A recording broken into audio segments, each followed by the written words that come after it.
Olá pessoal, boa tarde. Mais um dia aqui, uma reflexão sobre os textos bíblicos da leitura de hoje, ok?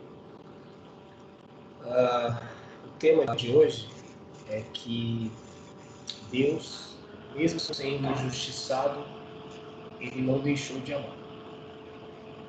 Então, nós vamos refletir em que sentido as leituras de hoje trazem essa mensagem, esse amor que supera a injustiça. Vamos entender, talvez parece bombástica essa ideia que Deus foi injustiçado. E Ele foi. Deus foi injustiçado pela justiça humana, pelos valores humanos, pelo Estado instituído ou pelo poder humano. Ele foi injustiçado. Ele foi o mais justo de todos os seres humanos que já estiveram presentes nessa terra, e ao mesmo tempo ele foi o mais injustiçado, aquele que menos merecia uma morte tão dolorosa, uma morte tão terrível. Ele morreu e pagou como sendo o maior de todos os criminosos. Isso mostra pra gente uma coisa bem interessante, que nem todas aquelas pessoas que morrem na sociedade de forma violenta é porque fizeram algo de errado. Muitas vezes as pessoas fazem esse comentário: nossa, se ele morreu desse jeito é porque alguma coisa fez. O que Jesus fez? Na verdade, ele incomodou o sistema religioso e o sistema político, o poder humano na época, os ricos, os poderosos da época, ele incomodou. Por isso que ele foi morto, assassinado daquela forma.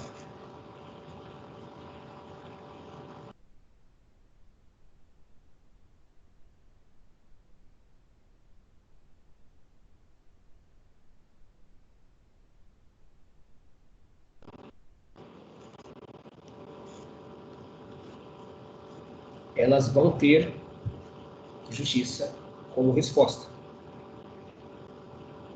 Essas pessoas podem, ao contrário, sofrer, sendo justas, podem sofrer as maiores injustiças. A gente não está no mundo do justo. Por isso a ideia que a justiça tarda, mas não falha, talvez, num outro plano, o que diz respeito à ação de Deus, mas muitas pessoas aqui faz e não pagam nada. Faz muito de errado. Aquela ideia de aqui se faz, aqui se paga, ela não se aplica. Tá? É um pouco ilusório a gente pensar assim. Talvez em outras concepções religiosas a gente sabe que tem essa ideia, esse conceito, inclusive o conceito de karma, mas pensando dentro do plano cristão, dentro da doutrina cristã,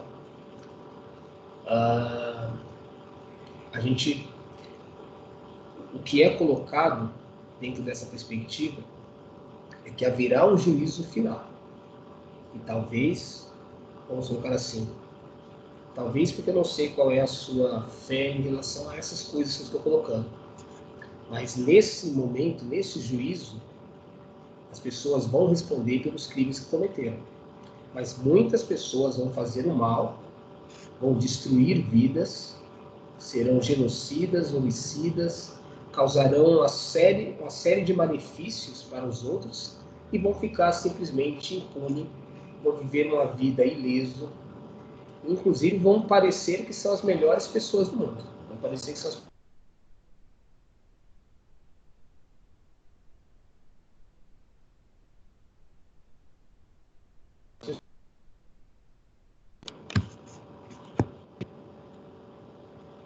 É baseado em Jesus, na história de Cristo. Ele é a prova de que essa ideia não se concretiza. Porque ele foi aquele que menos merecia sofrer e foi o que mais sofreu. Vamos colocar assim, matéria de máximas. É só olhar a história dele que a gente percebe. Então, vamos... eu vou compartilhar aqui com vocês as leituras. A primeira leitura é Atos dos Apóstolos, capítulo 8, do 26 ao 40. Hoje, pessoal, a internet está meio ruim, está falhando, ela está oscilando. Então, me perdoe alguma coisa aí que não ficar tão claro.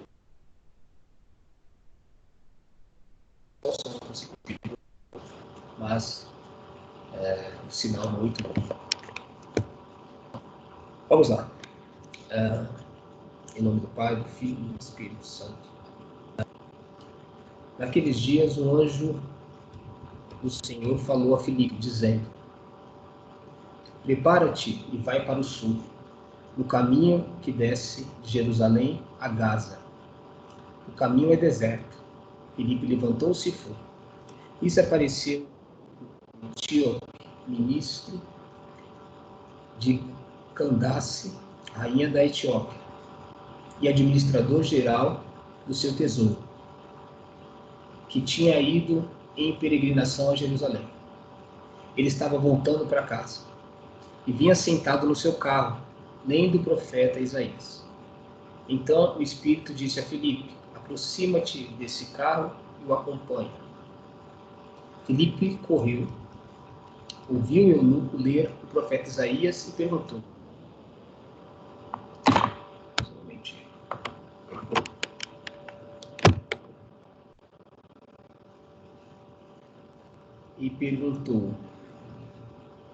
tu compreendes o que está lendo?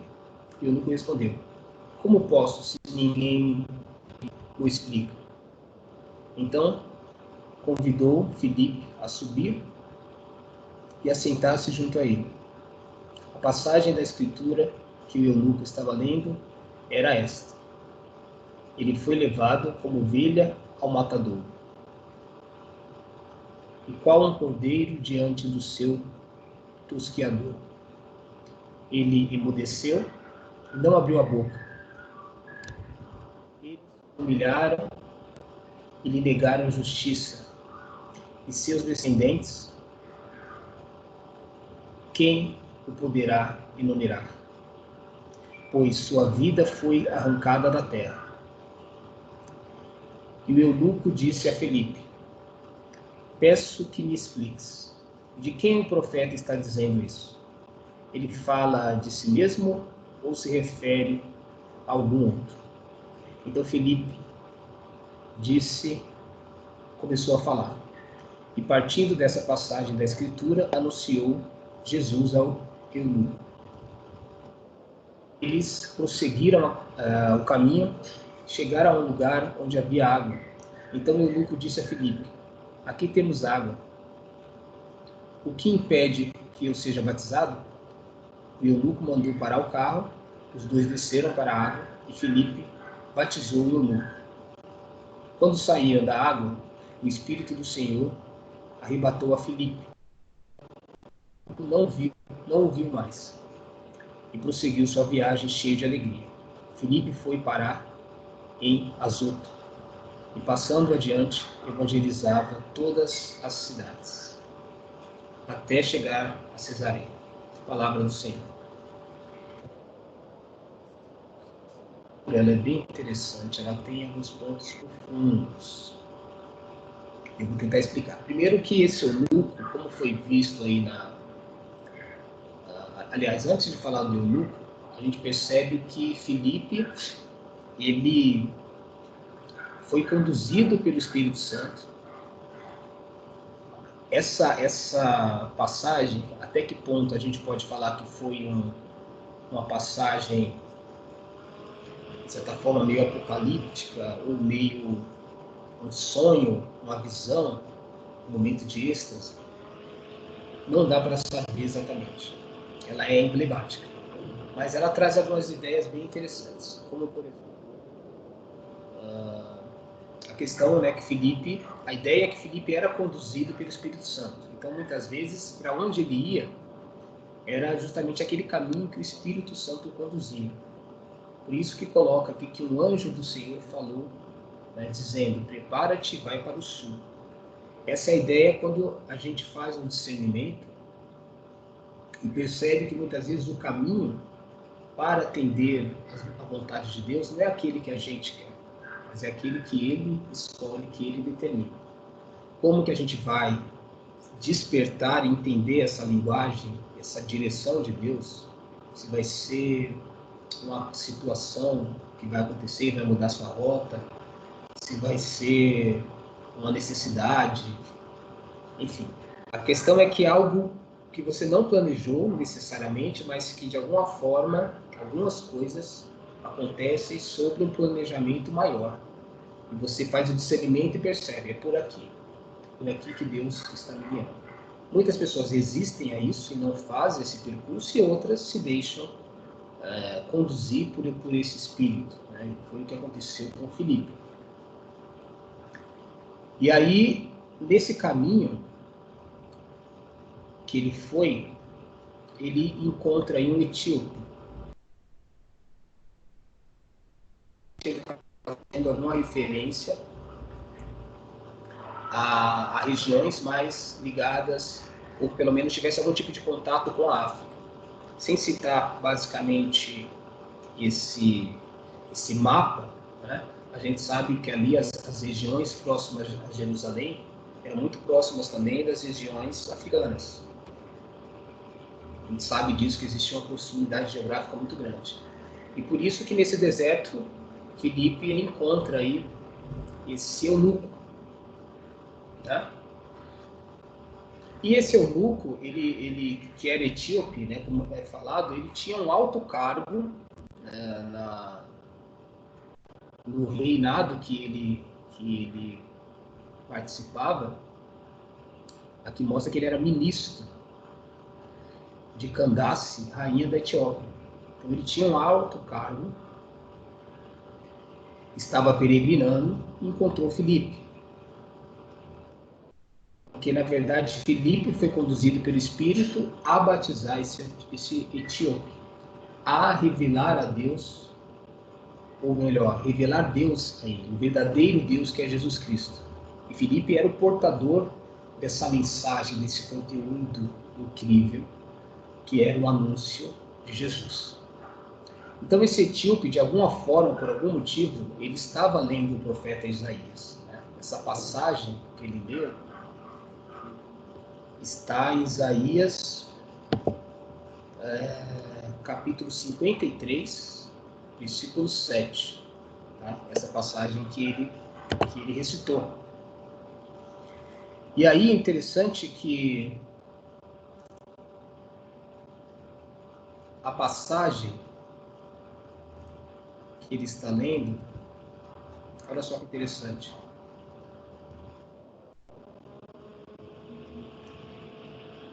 Ele foi levado como ovelha ao matadouro, e qual um cordeiro diante do seu tosqueador. Ele emudeceu e não abriu a boca. Eles o humilharam e lhe negaram justiça. E seus descendentes, quem os poderá enumerar? Pois sua vida foi arrancada da terra. Ou seja, aqui está descrevendo que ele sofreu, Jesus sofreu calado, ele foi assassinado sem merecer, sem ter justificativa para esse assassinato, por isso que ele foi injustiçado. Deus foi injustiçado. Essa que é a descrição desse trecho. Aí tem algumas coisas interessantes, além desses pontos que eu expliquei, que o eunuco, ele tinha a palavra e ele lia, mas precisava de alguém que a explicasse, que no caso aí era Filipe. O interessante é que, vamos pensar num primeiro momento, que Filipe, embora ele fosse autorizado pelos apóstolos, ele foi batizado pelos apóstolos, e ele tinha então essa autoridade, ele também era cheio do Espírito Santo, mas a religião oficial da época, que era o judaísmo, o sinédrio, os doutores da lei, os fariseus, eles, na cabeça deles, eles imaginavam que eles tinham o poder e a autoridade divina. Naquele momento, Filipe ele era um sectário, ele era alguém que rompia. E aí nos deixa uma lição interessante, de pensar que muitas vezes o Espírito ele vai se manifestar naqueles espaços que a gente não imagina. Porque muitas vezes quem deveria ter autoridade não tem, porque se deixou se levar por outras coisas, se contaminou por outras coisas e perdeu ali a autoridade divina. Tanto é que o eunuco, ele pergunta para Filipe, ele questiona, Isaías está falando dele ou está falando de outra pessoa? E aí Filipe vai falar, Isaías, naquele momento, no passado, ele já sabia que os profetas, assim como ele, foi perseguido. Os profetas eram a voz de Deus antes de Jesus. Tanto que Jesus ele encarna o profetismo. Jesus foi. Ele seguiu a tradição profética. Ele foi o maior de todos os profetas. Ele deu continuidade ao movimento chamado profetismo. Né? E aqui na leitura, olha só, quando ele fala para explicar,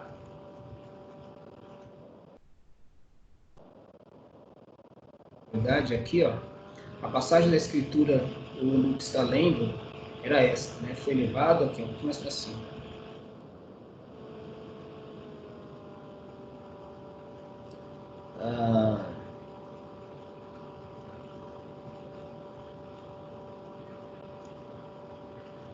Olha aqui, assim, no final aqui, ó. Peço que me explique de quem o profeta está dizendo, que é o versículo 34. De quem ele fala isso, né? Ele fala de si mesmo ou se refere a algum outro?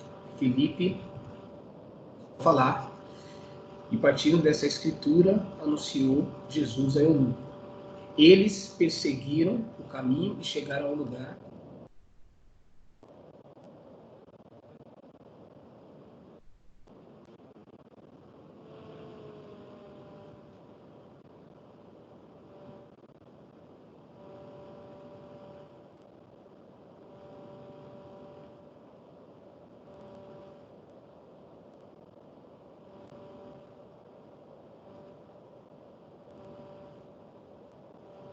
Enfim, né? Me enrolei um pouco aqui, mas na verdade, só para dizer que desde os períodos passados, os profetas, que eram aqueles que tinham autorização divina para falar em nome de Deus no Antigo Testamento, também foram perseguidos, também foram injustiçados. E Jesus, como segmento dessa estirpe profética, também foi aquele que foi o mais injustiçado, mesmo sendo aquele que era dotado da autoridade divina.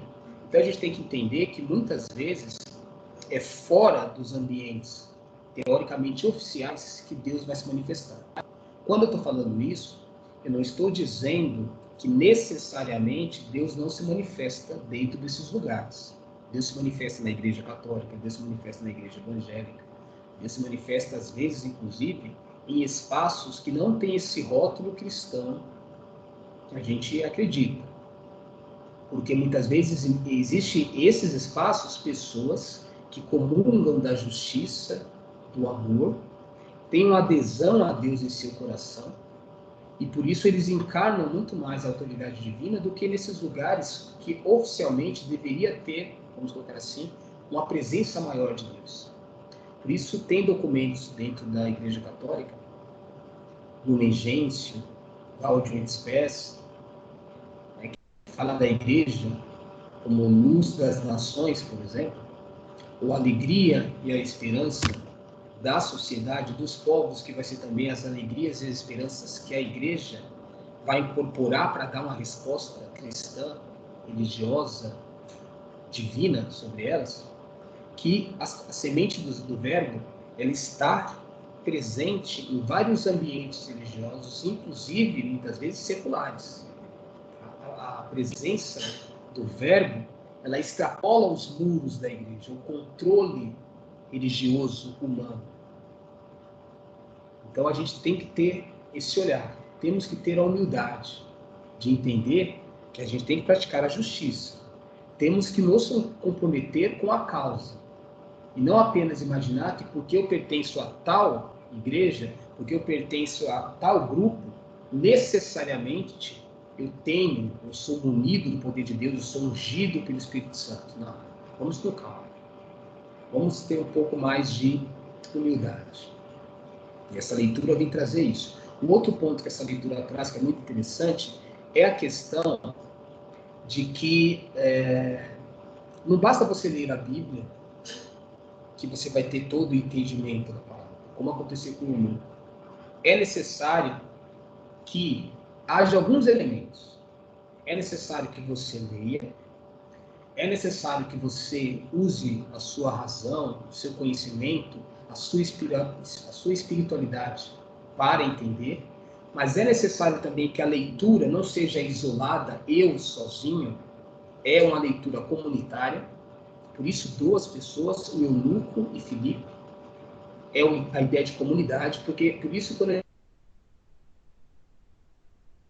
a gente vai usar a Bíblia como sendo um livro de mágica, de descoberta para problemas nossos pessoais. A Bíblia, ela existe para tratar problemas comunitários, não é problemas seus, individuais.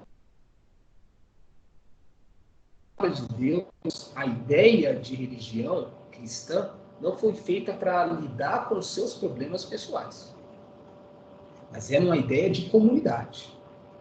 E em alguns momentos, os seus problemas individuais vão ser solucionados, mas a ideia aqui é comunitária. Tá?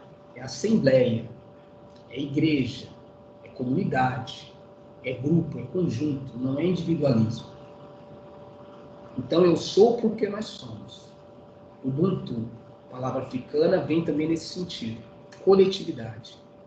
Tá? Então, nessa comunidade, nesse processo de interação, que a palavra de Deus se torna clara. E aí, a passagem do profeta Isaías mostra como que Jesus ele foi injustiçado. Então, Deus, o dono do ouro e da prata, como diz aí Pedro, ele foi injustiçado. Ele foi o maior de todos os injustiçados. Ele foi levado como ovelha matadora, né? E qual um cordeiro diante do tosquiador. Ele emudeceu e não abriu a boca. Interessante que aqui não se trata de Jesus ser bobo e ser bonzinho. Esse emudecer significa que um homem capaz de não agir com violência, com ódio, não espernear, não gritar diante de uma condição de tortura, ele tem que ter um autocontrole profundo. Ele tem que ser aquele que, mesmo diante de todos os poderes e forças e obrigações do mundo, ele não se rende. Ele consegue ser mais forte. E essa era a força de Jesus. Por isso que ele era um líder espetacular da melhor qualidade. Ele não se rendia e se dobrava aos poderes e forças humanas. Então aqui é para mostrar que nada o dominava. Ele não ia espernear, agir de forma escandalosa, porque ele tinha autocontrole. Nenhuma força, nenhuma ameaça, nenhuma tortura era capaz de fazê-lo mudar o seu comportamento, a não ser que ele mesmo quisesse. Olha só que coisa espetacular. E aí, finalizando, o eunuco encontra ali um lago, eles descem e o eunuco é batizado. Em nenhum momento o eunuco deixa o seu caminho, deixa de ser ministro da rainha etíope e vai ficar nos grupos, com o grupo dos apóstolos. Ele segue seu caminho. Isso mostra um pouco daquilo que eu falei das sementes do verbo.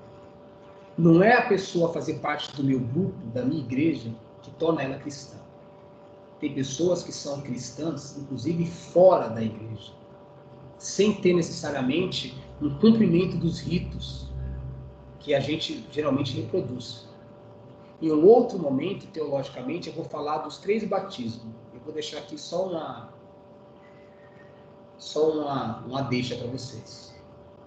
Existe, a gente pode colocar a ideia que o batismo das águas, ele é um batismo importante, ritualístico, mas não é o único. Existe o batismo de intenção e o batismo de sangue. Mas eu vou colocar isso num outro momento. Mas só para dizer que o eunuco, ele seguiu o seu caminho. Batizado, cristão, convertido. E lá onde ele estava, ele viveu. Ele se apaixonou por Jesus, por esse homem incrível que ele foi, e viveu de alguma forma isso na sua terra, no seu reino.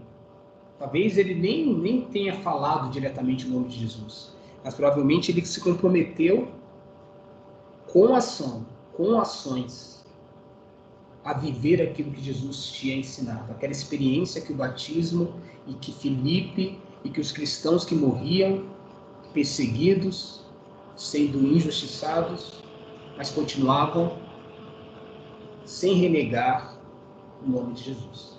Lembrando que ser cristão, mais do que falar em nome de Jesus, andar com a Bíblia debaixo do braço, com a roupa que de alguma forma caracteriza ser cristão, com uma cruz no peito, um terço, seja o que for, o que torna você cristão é as suas ações, não a sua aparência.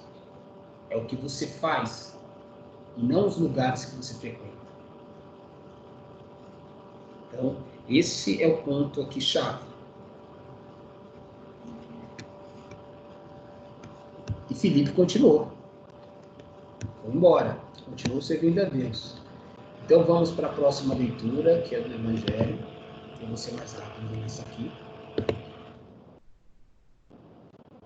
Naquele tempo, Jesus disse à multidão: ninguém pode vir a mim se o Pai que me enviou não o atrai. E eu ressuscitarei no último dia.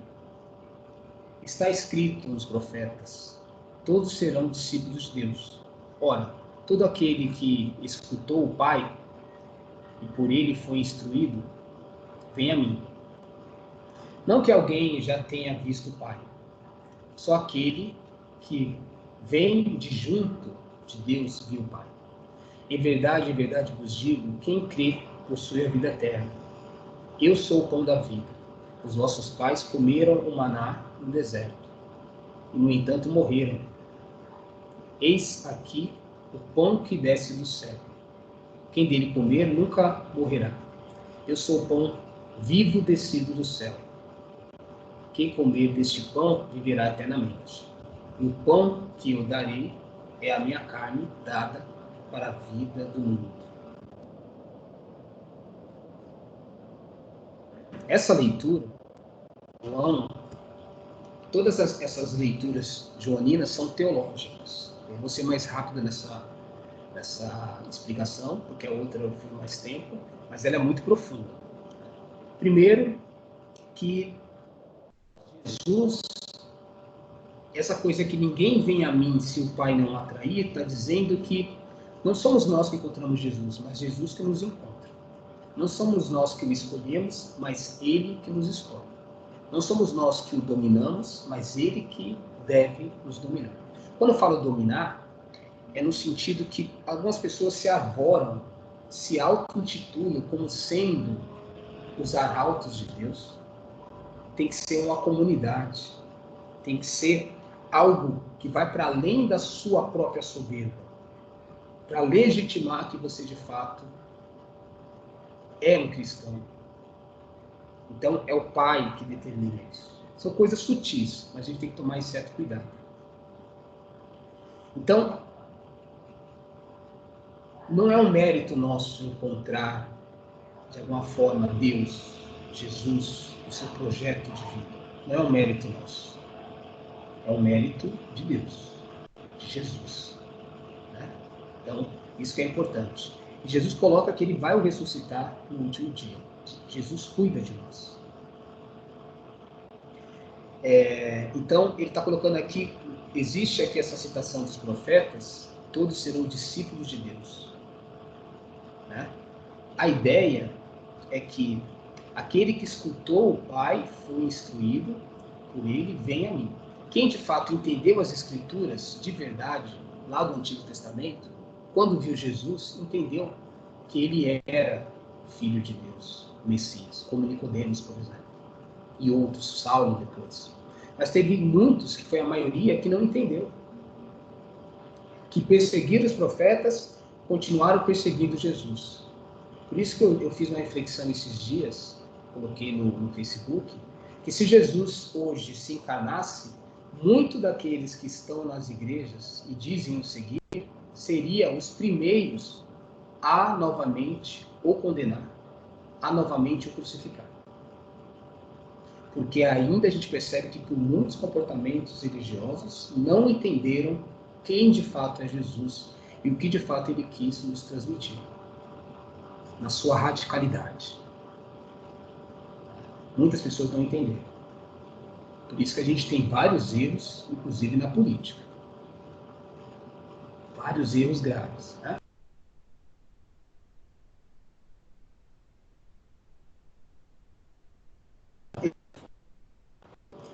Quando ele coloca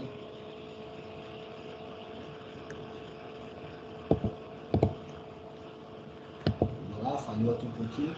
Quando ele coloca que ninguém viu o Pai, né? Não que alguém já tenha visto o Pai, só aquele que vem de junto de Deus, viu o Pai. Então ele tá aqui manifestando a sua dimensão divina, a Trindade. Ele compõe a natureza divina. Ele estava e continua no seio do Pai desde sempre, desde toda a eternidade.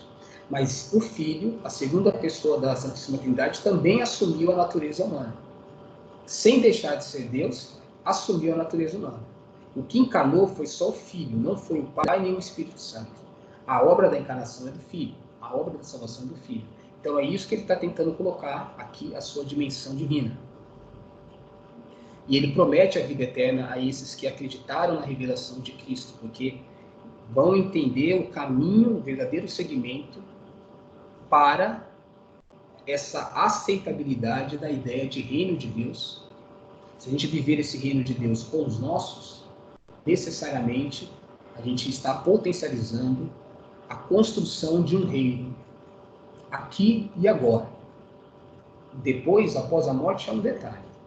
A gente construir esse reino aqui e agora pelas nossas escolhas, pelas nossas atitudes de amor e não de ódio.